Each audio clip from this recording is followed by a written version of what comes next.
Magandang araw ulit, friends! Welcome back to the Voices of Strength series. Kahapon, pinag-usapan natin ang courage. Ngayon naman, pag-usapan natin ang consistency. Kasi courage may start your journey, pero habits will sustain it. Success rarely comes from one big decision. It's the result of small choices we repeat daily. As a voice actor, I know that consistency is key. Hindi mo pwedeng i-master ang voice control, emotion, at timing kung isang beses ka lang nagpa-practice sa isang buwan. Every day, kahit 10 minutes lang, practice. That's what builds mastery. Not perfection, but repetition. And in life, it's the same thing.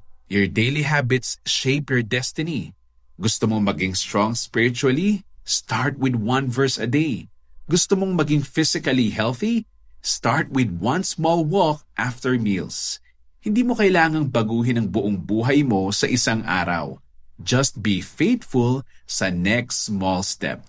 Sabi sa Luke 16:10, whoever can be trusted with very little can also be trusted with much. Ang disiplina mo sa maliit na bagay, yon ang maghahanda sa iyo para sa mas malaki. Sometimes we wait for motivation, pero to be honest, discipline will get you farther than motivation ever will. Kasi motivation fades, pero discipline remains. So today, build one small habit na magpapalakas sa iyo mentally, physically, at spiritually. Because strength is not built overnight. It's built through daily obedience. Small steps, when repeated, build unshakable strength.